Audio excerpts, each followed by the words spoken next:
Hi there. Thank you very much for joining us today out of your busy, complex lives that we're all leading at the moment to share some perspectives with our change creation cohort and a wider group of People Make It Work clients and indeed anyone who finds themselves a viewer of this panel today. So People Make It Work is an organisation development consultancy. We're 20 years old and we help cultural organisations to change and develop. And there are 50 associates across the country, across all art forms and all specialisms. And Change Creation is a cohort-based leadership programme to support cultural organisations as they manage change. And our current Change Creation programme has 60 leaders from 40 organisations across scales and across the UK. And today joining us, we have Claire Thurman, who's programme director at People Make It Work, as well as having a role at What Next. We have Gregory Nash, who was formerly at the British Council and now works as an independent consultant with People Make It Work and has his own independent practice too. And Claire Doherty, who is also a People Make It Work consultant, as well as having a range of both creative and organisational support and artistic programmes that she helps lead and produce. So I'm going to ask each of them in turn to share some sort of opening comments, and then I'm going to spend a little bit more time with each of them to kind of dig a little bit deeper into their perspectives and insights at this time. I'm going to start with Claire Thurman, and Claire will need to leave us during this programme because, as well as those other things I mentioned that she does, she's also the mother of 2 young girls, and so they need her attention very soon. So Claire, would you start by giving us a sense of some of the things that you've been noticing and that you'd like to sort of draw out in this panel today? Yeah, thanks, Richard. So I think that, obviously we're all in this space of huge change and unpredictability. And one of the things I'm noticing is that it really highlights people's individual circumstances and responses to change. And one of the things that I found it being really important to do is to respect those individual responses to change, and to hear people's individual needs and challenges. And just picking up on your point, Richard, about being a mum, I think there's something around clarity of boundaries that this situation is bringing, and actually, feeling confident enough to make clear those boundaries and act on that. One of the things that I have heard a lot of people talking about, whether that's parents of children at school or people working in organisations, is about going back to normal at the end of this crisis. And something that I am coming to realise over the last few days is that going back to normal won't be a thing. And that, going through this experience together, the whole world together, we won't be the same again. Our lives will be changed in some way. And there's a need to support each other in the immediate changes that we face, but also the longer term. I'm feeling across the cultural sector, a lot of people have a need to connect and share and to have their voices heard. And I think that we're finding different mechanisms to do that, and that the conversations shift between being around personal need, self-care, how people can stay safe, through to what does our new future look like and how can we prepare ourselves now and think strategically and learn from what we're experiencing. And people are in different spaces around, where the focus of their thinking is. I'm also recognising that organisations, teams and individuals are finding new rhythms, new ways of working, new ways to connect with their colleagues, to support others, but also find ways to support themselves. through this really unsettling time. I found myself in a sort of coaching role in many ways, listening to people, empathizing, and helping people where it feels right to sort of unlock some new thinking, or challenge some of their assumptions, and hopefully supporting them and holding that space for them as they work things through for themselves.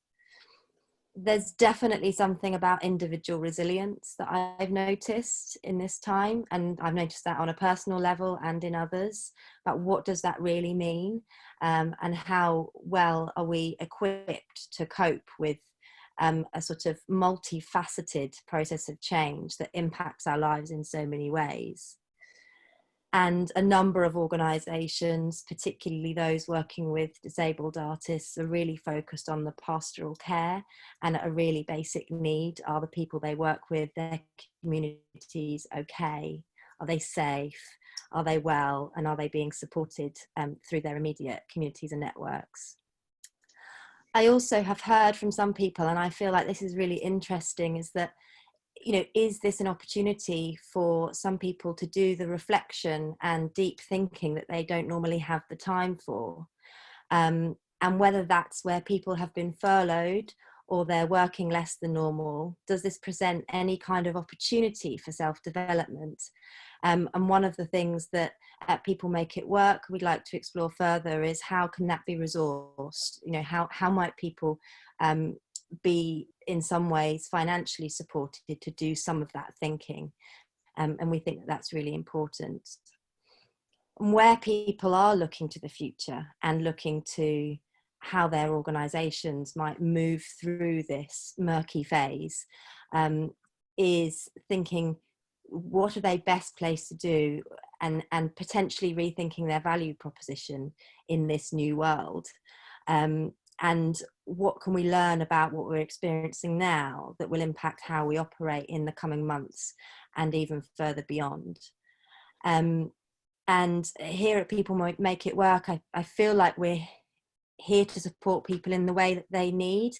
And one of the ways that we've been working for years is to co-create, and to create mechanisms for support that feel right and responsive and tailored to what people are experiencing.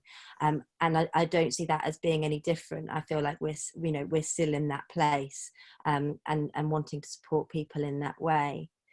And part of that we've been doing, and we would encourage others to do, if there's any questions, is to go back to mission and vision, go back to values, and you know, where people are placing themselves in those strong values, it feels like some of the decisions that are being made feel really right for that organisation.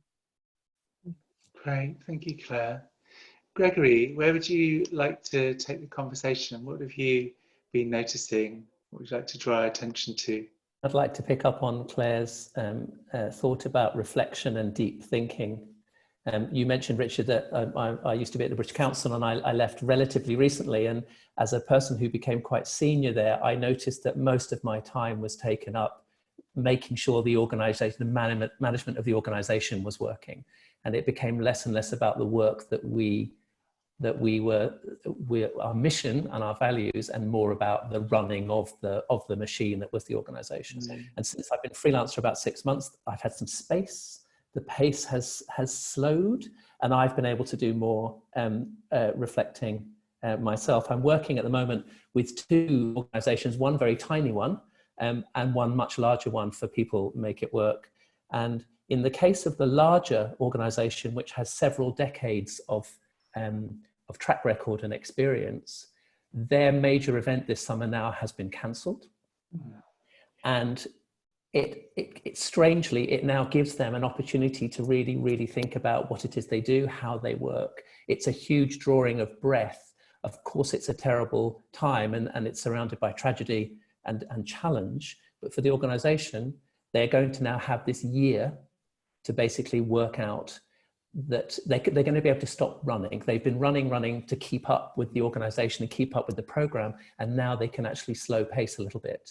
There are lots of challenges around that, around the survival of the organization, but there are lots of great people in the organization on the board that can make that happen. So by an enforced slowing of pace is allowing them to think in a way that they just haven't had time or energy to think.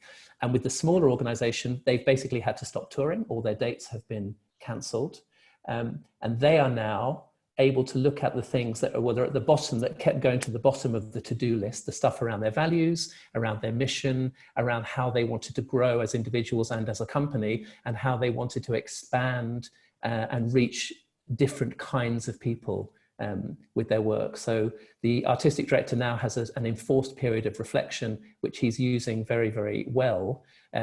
But it's all the stuff that was at the bottom of the to-do list because other stuff kept gazumping it at the top. So that thing around pace and around space and really thinking about the mission and the values. I'm the chair of the National Dance Network, and the network would normally have 2 face-to-face meetings a year. We now have a fortnightly Zoom. We're coming up for our second one tomorrow. And 2 weeks ago, the leaders of those wonderful dance organizations were very concerned, understandably, with the individuals on their teams and the impact on those people and their families, the challenges, the potential and real tragedies that they are experiencing, and less about the survival of the 4 walls. Of course, as chief executives, they must be concerned with that. But it was encouraging and heartening and humbling to see that actually it was the humans that they were most concerned with at this time. We have our second call tomorrow. That might be quite different now, 2 weeks on, but it'll be interesting to see. But what I was most struck by was those 24 organizations of a range of scales all had something relevant to contribute to each other around what they're going through. Something that somebody who runs a small organization in the northwest of England had as valid a contribution to make as somebody who represents a major presenting house in the center of London. And the exchange was actually quite exhilarating at a time of great sadness for everybody who was on that. So there is something for me around staying connected. I was very struck by the volume of presentation work that suddenly appeared online and how much people were going, we're doing this, we're doing this, we're doing this. And it's understandable because people want to be seen, not to be standing still. But again, that thing about slowing the pace a little and talking to each other more. I would say that this terrible crisis has had a galvanizing impact on the National Dance Network. And I imagine that will be the same with other networks of organizations around the country. We need each other now more than ever. And so we're going to be talking to each other now more than ever. Great, thank you. It really strikes me that that shared wisdom that you described feels really true, and it feels like, you know, we're all sort of wise novices in terms of this context, aren't we? You know, there isn't a manual, and so, you know, it does come back to, you know, some of those sort of transferable skills and experiences. Yeah. And scale's no guarantee of anything, is it, at this moment? In terms of... And just picking up on Claire's other point about going back to normal, there was a representative of the Royal Opera House was on the call, and she said something which has become an analogy for me, which is that even when that building opens again, it's going to take at least 3 months to get those elite athletes back up to performance standard. And if you think of that right across everything that we do and everything that the people that we work with do, even if we do go back to something close to normal, it's going to take a long time to work out what that is. Absolutely. Thank you, Gregory. Claire, where would you like to take the conversation? Yeah, so I just wanted first to say hello to everyone in Change Creation, and big and small individual, we were there with you and hoping that this is useful and helpful. I found the first 2 panels super helpful, and I was wondering what we can say or do and share that might be new and helpful to you. I was really struck, like Gregory and Claire, that this last week's felt like being on an ocean a bit, where you've got massive tankers that are trying to prevent themselves sinking, you've got rowing boats, you've got people in the water, you know, and it's about, do you save yourself, do you save others? If you try and help someone else, will your boat turn over? You know, so we could go on forever with that metaphor, but I wondered whether sort of then talking about mission and values and remodeling and digital streaming, might feel like someone on a sinking ship talking about what colour they're going to paint the mast, you know. So I think in a way, the first point I really wanted to get across, and I'll talk a little bit from experience in a minute, is that sometimes survival isn't only about stabilizing financially and in terms of human costs. So I'm aware that this is unprecedented catastrophe financially, and most importantly, the human cost that we are all facing. And therefore, of course, the first thing that we will need to do is stabilize. So that might involve all the brilliant ideas and suggestions from the first panel. It might involve just breathing, you know, working 5 hours instead of 8, you know, all of those things that just allow us to just stabilize and get into a position where we can think straight and get some headspace to get through this, and to care for elderly parents, family, friends, etc. I think, though, in terms of the next step, the next few weeks coming up, in terms of surviving, isn't simply about financial stabilization. So to give you an example, I took on the leadership of an organization called Arnolfini a few years ago, that was facing a major crisis, a total loss of funding overnight, practically. Very different situation to this, but it really struck me this week that there were sort of similarities in how I was feeling and similarities in how you might address this crisis. So the first one is that a crisis gives you an opportunity to connect and to really understand why you should survive. And maybe you might only survive for another year or 2 years. So if, rather than thinking, am I going to get to that shore? What if you said, I'm just going to survive, you know, the next bit of open water? And what can I usefully do during that period of getting through that open bit of water? And then I'm going to see from that point where I want to head from that point of view.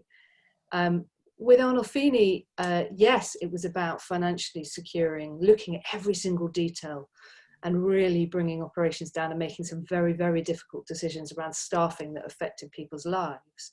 But it was also about going to the heart of the organization and saying, where's our value? Where's our relevance? How are we connecting with people?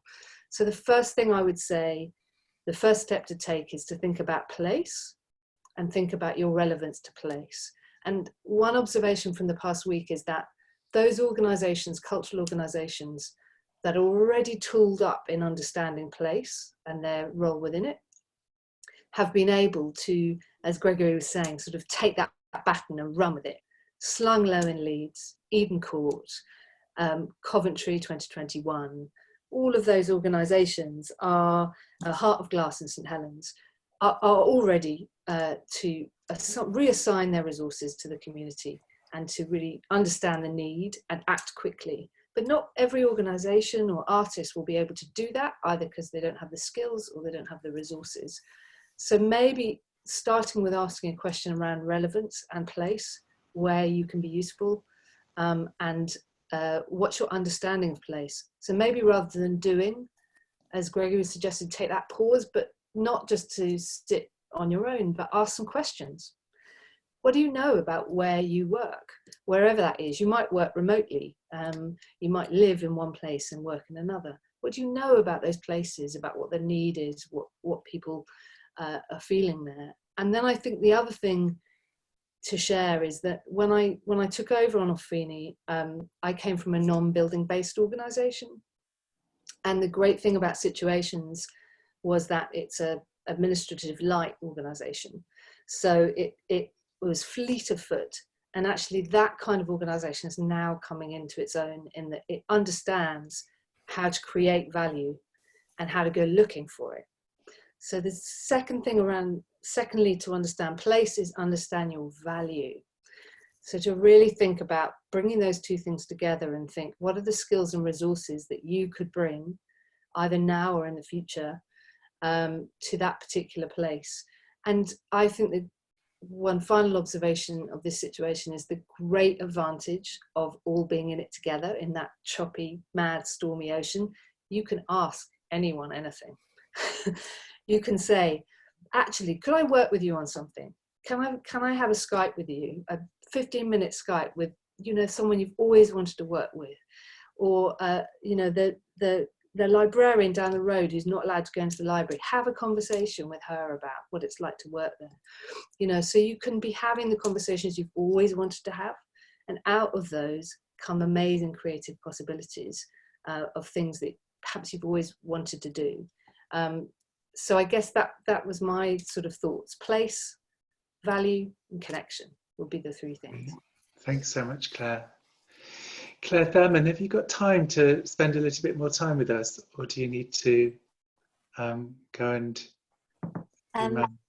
I'd quite like to share one last thought. Yeah, do that. Go. So that one last thought really is about recognizing your own individual needs as well as those of others. I think it's really natural for a lot of us to want to reach out, support, and help other people who are facing challenges. And I think that's brilliant, and that's absolutely a space that I'm in as well. But also what I'm recognizing, and one thing that I really learned as a parent, is that to be able to support other people emotionally, it's really important to look after your own emotional and mental needs as well. And so figuring out whatever it is that you need to do as an individual to be in a place where you can support others, I think that's, you know, a really useful sort of point to make and moment to reflect on at this time, because lots of people are reaching out to others and wanting to help. And I just think it's important to recognise what our own needs are to be able to do that in the best possible way that we can. Brilliant. Thank you ever so much. Thank you for joining us. Thank you for carving out the time. And yeah, thanks very much. And I hope that Grace and Ruby have a nice evening with you. Thank you very much. Cheers. Take care, Hi, Claire. Gregory, where would you like to take this conversation? I was very struck by what Claire was saying just then around understanding where you are in your environment, your relevance. And I, having worked in a really huge organisation and now working alone and with other organisations, with one particular organisation whose local relevance is absolutely crucial, like to just explore that a little bit more, I think, about whether or not we might in the future become a little bit more localized, without necessarily closing in or becoming parochial. I mean, Claire talked about Slong Low, and I'm really aware of, I think the reason that the community of the Holbeck and surrounding is embracing what Alan Lane and the team are doing there is because they are part of that community. They know them, and yet we all know them too, and people in 30 countries know about Slong Low because British Council helped 30 people come to the World Conference. So that Slong Low is a big famous organisation, but actually the people of Holbeck know and understand and trust Alan and the team, and that's why they're able to have the immediate transformative social impact that they're having. I think that's really I'm also really struck by some organisations, you know, might not have the skills or the resources to be able to do that, even if they wanted to. So there's a question, isn't there, to say, almost like I've heard from a few people saying, oh, I feel guilty, you know, that I've been furloughed and now I'm not, you know, I don't know what to do, and they're thinking about volunteering or not. And I said, you know, sometimes maybe it's even just in the message is enough, you know, that the first thing you could do as an organisation is just to say, hello, you know, we're here and we hope to do some things later on, but we're here. I love Watershed, for example, in Bristol, you know, their messaging is we're closed, but our arms are open, you know, and it's one of the only organisations in Bristol who've had that message. There's lots of others that I won't name and shame, but whose websites, you know, there's nothing on there. There's nothing to reach out to the community and say, we're here for you. How can we help? Coventry, it was interesting. very quickly repurposed their resources, but they were also quite overwhelmed within, you know, a week of what they could do. And I think the interesting thing there has been to listen to the wonderful Nina Simon, who was sort of saying, really think about priority and need, and don't try and do everything at once. Just try and make it as simple as possible to deliver something, some help, some support. Join the dots, actually, rather than create any more content. Can for instance, Coventry 2021 be a brilliant broker to put people in touch with each other? It's really nice, isn't it? And it reminds me of, you know, how I don't know, new artistic directors feel like their first season is so important, and it's like, well, actually, your term is really important, and your last season might be the one that lives on, or there might be some moment in the middle that's like this, you know, golden era. Your first season's probably not the thing that like is going to be your legacy, and what people are doing in week 1 or week 2 is probably not the, you know, the stuff that's really going to make a difference. And what's authentic feels right, doesn't it? Like what lands as true, it could only come from you.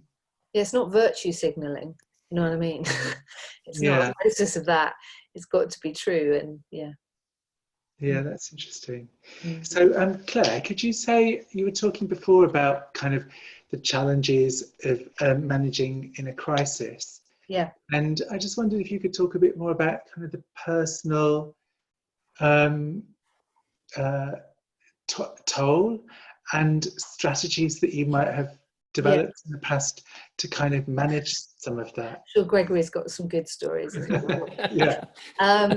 mean, something that really struck me last week, I started to get really similar feelings to when the crisis hit around Arnolfini, and it was a sort of succession of crises to get through, really, in that instance, to pull that organisation through and out the other side to recovery.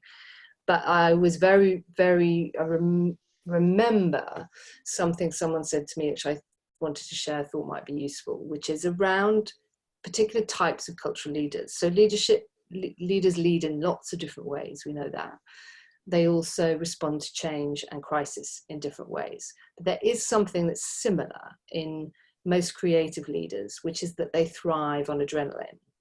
Now, they react to that adrenaline in a different way, but invariably, actually, I think you probably find quite a lot of artistic directors, creative directors across the UK right now, to a certain extent thriving on the adrenaline of crisis. And that in no way, of course, diminishes the nightmare of the financial and human cost, but there's something about it brings to life your creativity, because it's actually a change in circumstance that means that you have to really mine your creativity. And when you come up with a new idea of how to react to that, and you enthuse and motivate people to follow you in that reaction, and it starts to have an effect, it's an amazing feeling.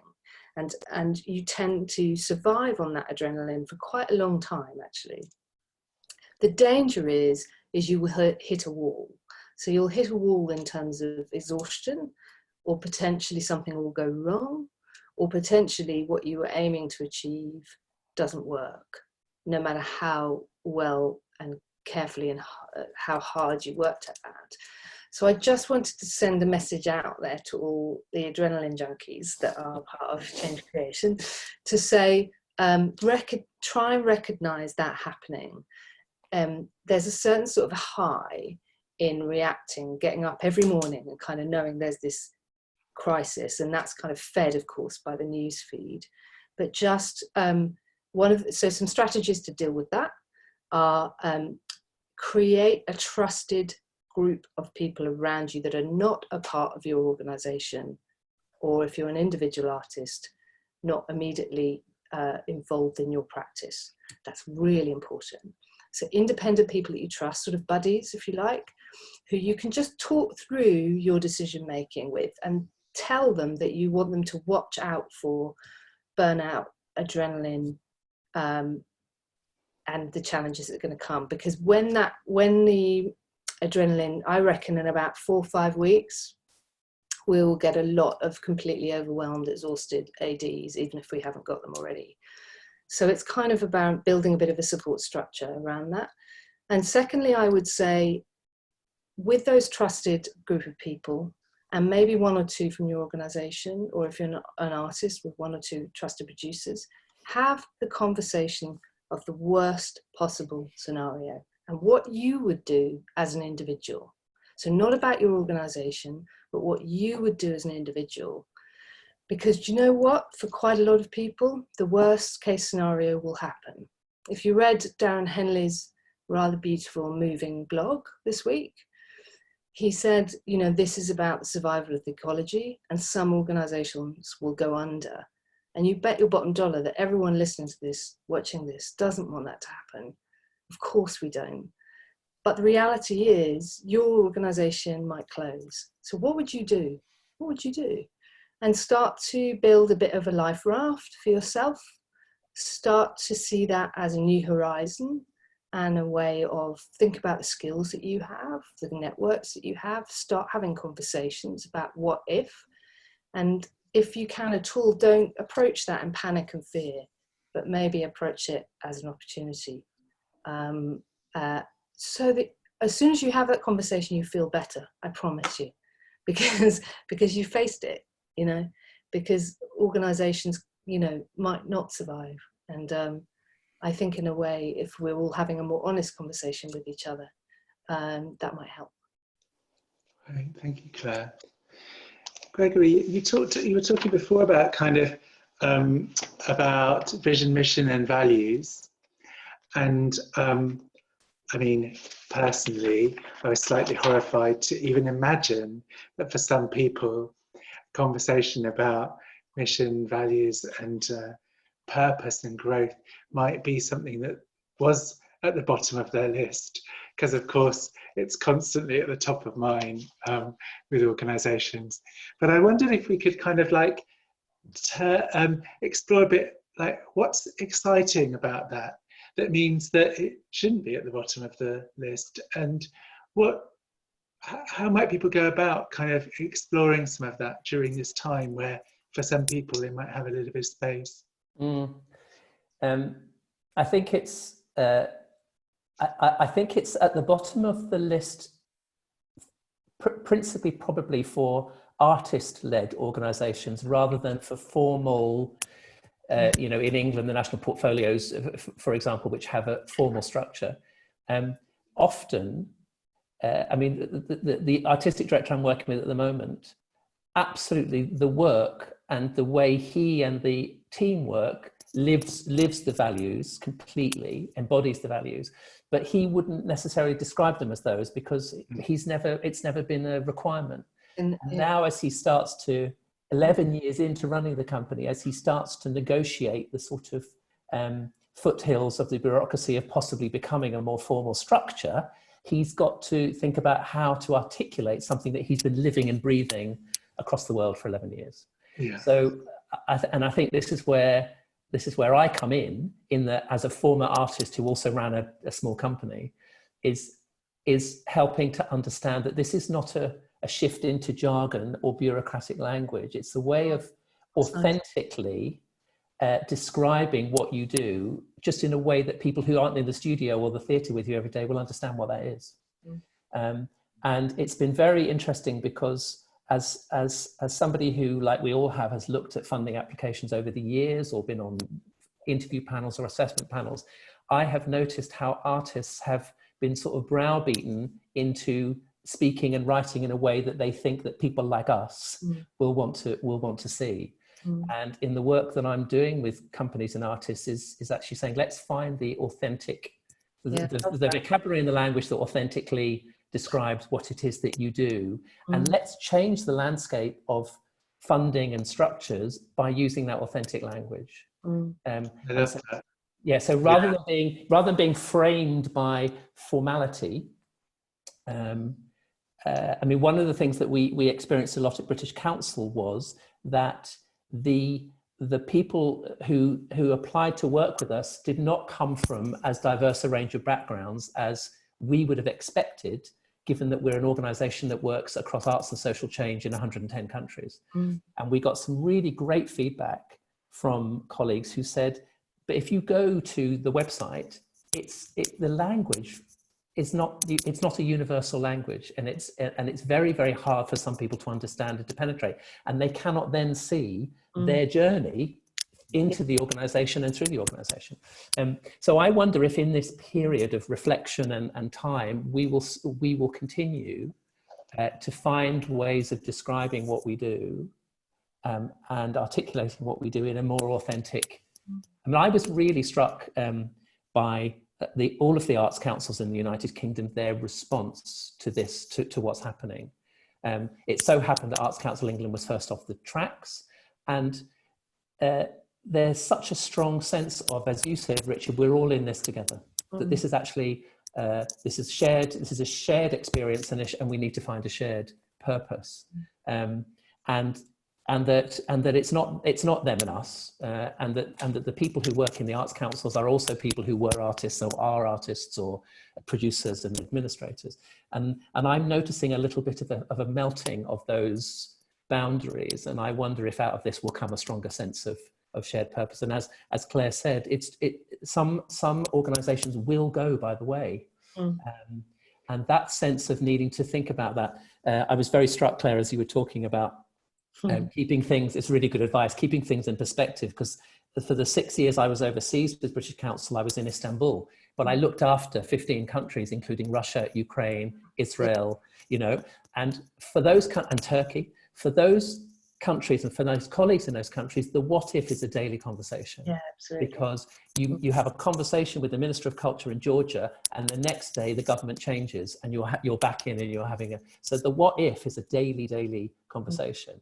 I went to Berlin for a weekend, there was a coup, and when I got back to my flat in Istanbul, the neighbourhood had changed, the world had changed. So those what if conversations are happening all the time. What that makes me think of, which the artist Heather Morrison said to me when I was at Arnolfini. I was sort of dithering around whether or not to make a change that I was kind of keen for us to make, and I said, oh, but we should get in a designer, we should do this, we should do that. And she said to me, just start. Like, you don't have time, just start, do something, you don't have time. So I think in a way there's that interesting sense about uneasy times, unpredictable times, which is that you can do quite small things that signal change, or you can use it as a time to test things that don't require enormous amounts of resources, as a way to start to say, actually, maybe when you strip everything away, when you strip the building away, you strip the program away, you strip the marketing, you strip the schedules, the partnerships, the touring, what's left? What's our value? What could we offer? Then actually just to do something small, not a massive every Saturday night live streamed performance, but just something really small can be a great way to start, because next week, as you say, you just don't know what the difference is going to be. Decisiveness is really important, isn't it? Oh yeah, it's going this. It might be a small decision, but it's a decision, and this is now what we're going to do. Absolutely. So there's a really sense of clear direction through change, even if you can't affect the big stuff straight away. Is to keep getting people standing behind the small stuff, the incremental stuff that's going along. That's really nice. Thank you for helping us think about vision and mission in that way. I feel that's really useful to think about it as uncovering and articulating what's already true. I remember having a conversation recently with somebody who was like, that your vision isn't some words, don't you, on your website? What you believe, it's what's in your guts, and then you might write some words or might not that describe that. It's not that, and we're not like worrying about the words, we're worrying about the truth. And it's the truth that shapes, the truth of our mission, the truth of our practice, the truth of our beliefs and our and the change we want to make in the world, that at some point we need to write something down about as a communication device. But the best way for people to know your vision and mission is to witness you, isn't it? And to kind of experience it viscerally. And whatever you write is going to be a cheap imitation of that. But unfortunately, you know, it's also a thing that needs to be done. We did an exercise recently with I was facilitating a trustees away day for a London venue, and beforehand I just asked each trustee to send me one sentence which began is "the organisation is." So we got 16 different versions, but actually they weren't that different. They were all quite similar. And it was a revelation to the chief executive to realise that the trustees absolutely understood what it was the organisation did. And at times when he finds it hard to see because he's got so many conflicting agendas, he could see that his trustees had an absolute clear sense. Yeah, that's really because of the way he was, as they say, walking the walk. Yeah. One of the things, Richard, I also wanted just to mention to Change Creation cohort was a blind spot, which is also that when crisis hits, I'm always reminded of your brilliant blancmange analogy, which is if you've been, as a chief executive or an individual artist, you've been pushing your blancmange, your model, beautiful blancmange, in a different direction, saying we're going to make some changes here, we're going to diversify our workforce, we're going to change the organizational culture, we're going to start programming in a different way, blah, blah, blah. And then, of course, crisis hits and all the hands come off the blancmange. It's like, let's just preserve the blancmange. You know? And the danger is, of course, is that not only is the landscape going to be completely different when we come out of this, but are we going to end up with things falling back into conventional forms, and all the advances that we were making, all the changes that this cohort wanted to make, will be shelved because it's just too darn hard and we need to earn some money and shore up, blah, blah, blah. So I think there's something interesting there. And I guess the question I would be asking myself if I was going through that would be, how actually could the change drive survival? So if your change was diversifying your workforce, actually maybe now is the point in which you would say, how do we ask why people aren't coming here? How do we start to connect with the people who aren't applying to the jobs, just as Gregory was saying, and actually use this period to drive that change, and as a result survive because we've connected and become more relevant. So I think there's just an important analogy there, just to not assume that change is the luxury we can't afford in this moment. You know, it's a bit like COP26 being cancelled, of course, but you kind of think, actually, this is precisely the moment when we shouldn't be cancelling COP26. Yeah. So I think there's something there to hold on to what you were trying to do, to your vision, and to actually make that the driver for change and survival.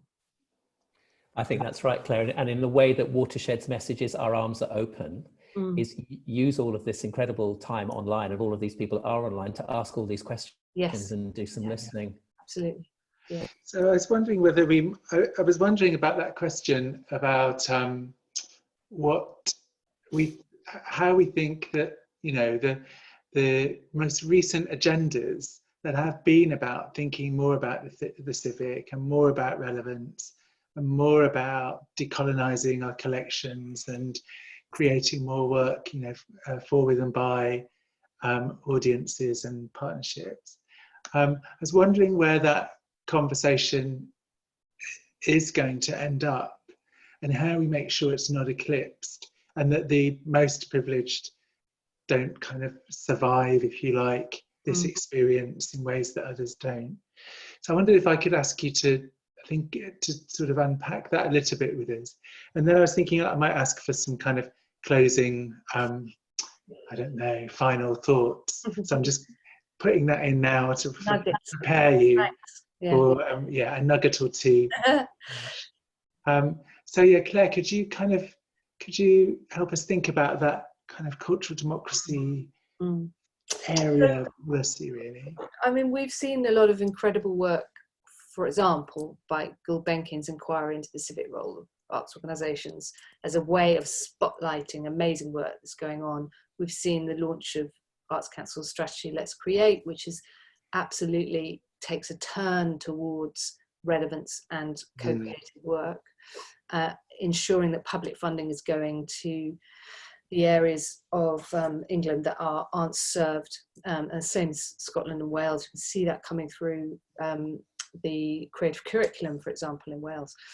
So I think that, you know, this isn't going to go away as a priority. However, I would say that there is a danger that we forget that there's a spectrum of response. There's a spectrum of approach.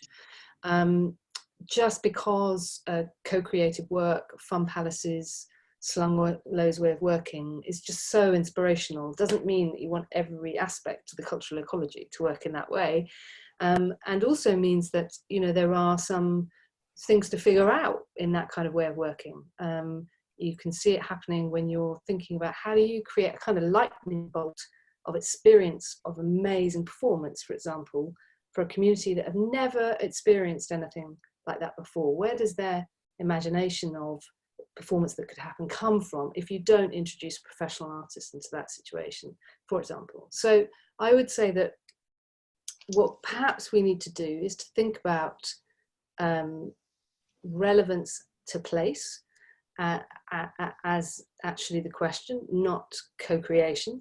So you might say a traditional theatre that has quite, you know, conventional boundaries around engagement, community engagement, production and programme, might want to think together about how do we know what our audience are going to need in 6 months' time. So how do we begin to find out more about the stories that are in these places? Because it's about story, really. And how do we begin to really think of programming outstanding work that's going to have real connection in this place? And that might not be through a co-created piece of work, you know. So I think if we could just switch our thinking around that a little bit, we might begin to start to think of if you've used this time to create connection with people that don't usually have access to what you do, actually cultural democracy starts to sort of make sense in terms of how, you know, so we'll have a spectrum of approaches in which we're creating far greater access and involvement for people in culture. The other thing, of course, that I think will happen is, it's already happened in a week, so God knows it's going to be like 6 months, is, you know, actually there's a sort of democratizing of content, isn't there, happening already, which is the funniest, the most humorous, the most inventive things that are being made from your front room are being shared virally in a way that could never have happened before. But that creates a certain anxiety amongst the culture industry because it's like, oh my God, there's this platform suddenly, and now I need to, you know, contact all my friends who are in the conservatoire and create a piece of, you know, co-created piece of music which I can share, you know. So there's a different sort of competitiveness going on, but I think that's going to have a result in who has access and who makes work and how it's made. So that's going to be a really interesting thing to think about in 6 to 9 months' time. I think it's really going to significantly change our understanding of cultural democracy. Thank you. That's really helpful. So, Gregory, have you got some kind of final thoughts for us? Yes. Closing? Yeah, I think because when we emerge from this, and please let it be soon, we are going to yearn to occupy space again and to stretch into space and to physically connect with each other. And this, in a way, is a call to action for the dance sector, because for 30 or 40 years, the dance sector has been co-creating, but it never called it that. And it's been very relevant because the concentrations of activity, the national dance agencies and other organisations have situated themselves in places of productivity and need and relevance. And I think a lot, the dance sector has bemoaned the fact that because it doesn't have the buildings that, for example, theatre has or the visual arts has, that it doesn't have the same resources or it doesn't have the same profile. But actually, it's an amazingly malleable form. And because those organisations have stayed quite small and light on their feet, they're now brilliantly poised to literally stretch out again and help us all connect with each other. So what has perhaps been viewed by the dance sector as an under-resourcing and an undervaluing, actually there's lots and lots of fantastic models of good practice there that now we can look to. And because dance is an ephemeral form, and because those organizations are small, they're very and they are very adaptable to change. So I call out to our dance leaders across the country to show what you've been doing, because I think it's models of good practice that are going to really help us as we stretch out of our living rooms again. Right, thank you. Final thoughts from you, Claire? Anything to... I think just a very quick final thought, which is about a plea to consider the term useful differently. So I think that in these times, we need generosity and kindness. And Richard, I wanted to do a shout out to you there, you are just leading us in how to do that right now.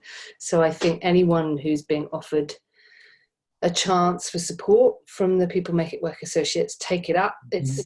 And that generosity, is there. People really want to do that. I think though in our immediate circumstances, we feel like to be useful is about food, care, safety, security, the NHS. And as we go on, maybe useful will also be joy, inspiration, a reminder of the outside world, of nature, of things to take you out of your home where you are. It might be things that we never really thought of as useful before, and the creative industries are kind of primed to respond to that need. So I think I would just hold that in my head as a creative practitioner and think, be generous, be kind, and ultimately be useful, but start thinking about use in the most creative way you possibly can. Claire, thank you very much indeed. Thank you to Claire Thurman too, and also to you, Gregory. It's been brilliant to spend some time with you. Thanks for the conversation that you created and for the value that I know you will have generated. Thank you ever so much for carving this time out, and see you all soon. It's been a pleasure. See you. Bye.